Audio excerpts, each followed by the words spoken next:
One night, Henry and Gordon were alone with James. Although Sir Topham Hatt was beginning to think well of him, whenever a chance came, the other engines would talk of nothing but bootlaces. "Remember when they had to use a bootlace to get you out of trouble, James?" they would tease. James tried to get back by talking about Henry, who got shut up in a tunnel, and Gordon, who got stuck on a hill, but they wouldn't listen. "You talk too much, little James," said Gordon. "A fine, strong engine like me has something to talk about. I'm the only engine who can pull the express. When I'm not there, they need two engines. Think of that.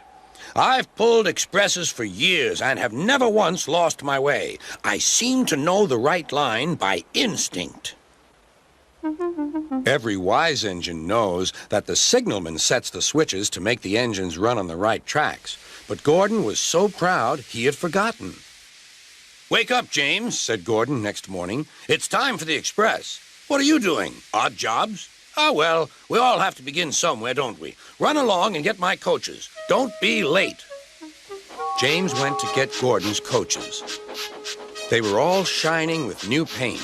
He was careful not to bump them, and they followed him smoothly into the station singing happily, "We're going away! We're going away!" "I wish I were going with you," said James. "I should love to pull the express and go flying along the line."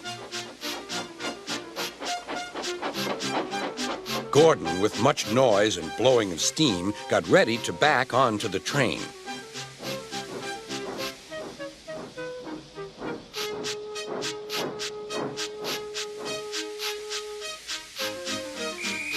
Sir Topham Hatt was on the train with other important people, and as soon as they heard the conductor's whistle, Gordon started. Look at me now," he puffed, and the coaches glided after him. "Boop, boop, boop, boop, boop. Goodbye, little James. See you tomorrow." James watched the train disappear and then went back to work. He pushed some freight cars into their proper sidings and went to fetch the coaches for another train. James had just brought the coaches to the platform when he heard a mournful noise. There was Gordon trying to sneak into the station without being noticed.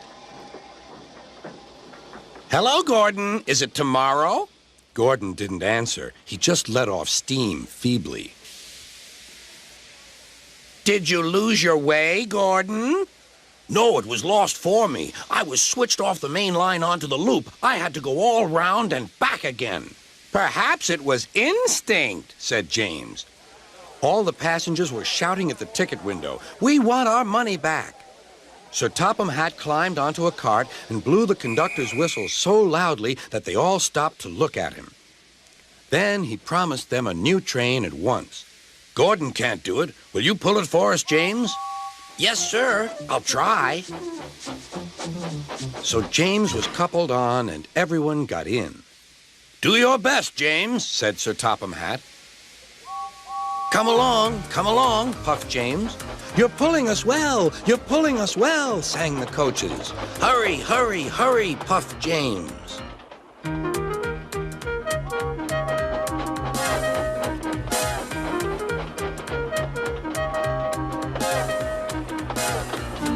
Bridges and stations flashed by. The passengers cheered, and they soon reached the station. Everyone said thank you to James, and Sir Topham Hatt was very impressed. "Well done. Would you like to pull the express sometimes?"